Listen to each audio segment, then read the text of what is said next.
గ్రామం విషాదంతో మూగబోయింది.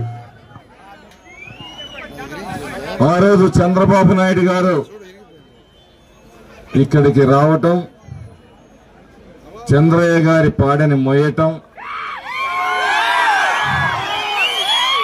వారి కుటుంబానికి భరోసానివ్వటం,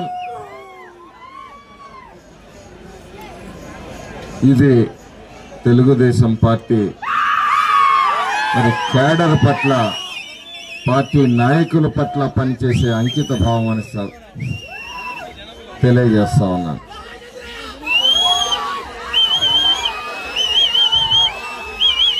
ఎప్పుడో గ్రామాల్లో కక్షలు మరచిపోయి ప్రశాంతంగా ఉన్న గ్రామాన్ని మళ్ళీ చంద్రయ్య హత్యతోటి ఉలిక్కి పడేలాగా చేశారు.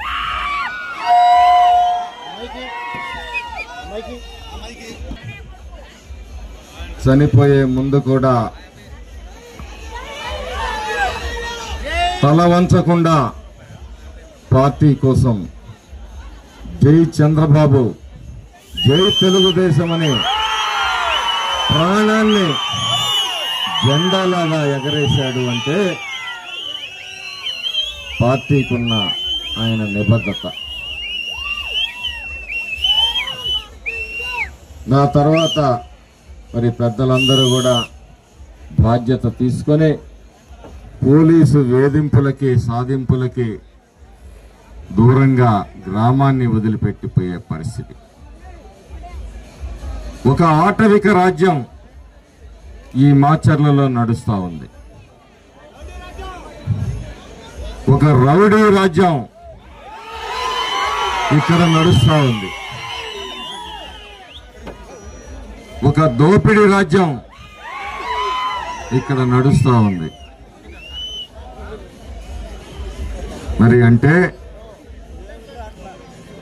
ప్రజాస్వామ్య వ్యవస్థ బానిసత్వం నుంచి, నియంతృత్వం నుంచి, రాచరికంలో నుంచి ఈరోజు ప్రజాస్వామ్యానికి వస్తే, ఈరోజు మళ్ళీ జగన్మోహన్ రెడ్డి పరిపాలన, ఈ పిన్నెల్లి రామకృష్ణారెడ్డి పరిపాలనకు వచ్చిన తర్వాత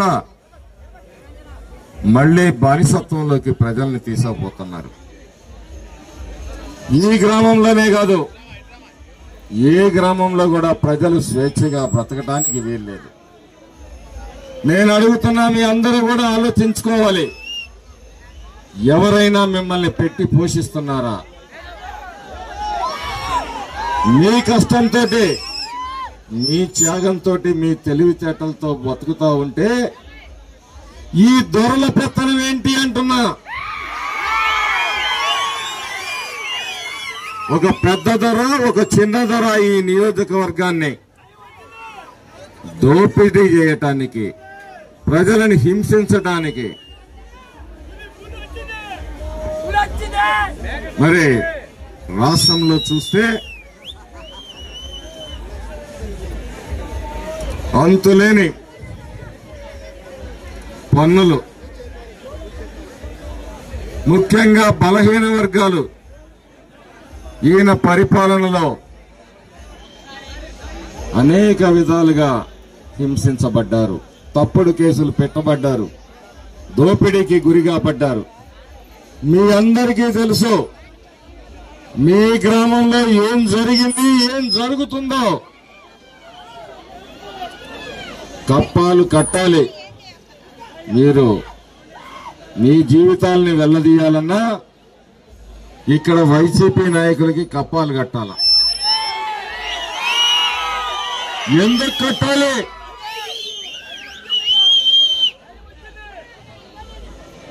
ఇదే సందర్భంగా చెప్తా ఉన్నా. నేను చెప్తున్నాను, మనం గెలిచిన తర్వాత, చంద్రబాబు నాయుడు గారి ప్రభుత్వం అధికారంలోకి వచ్చిన తర్వాత ఏడాదిలోపు వెరికపూడి సెల డిస్ట్రిబ్యూషన్ ని పూర్తి చేస్తాము. అప్పుడు ఆ నీళ్లు ఎస్సీ ఎస్టీ బీసీ మైనారిటీగా కాకుండా వైసీపీ వాళ్ళు కూడా అనుభవిస్తారు. సామాజిక న్యాయం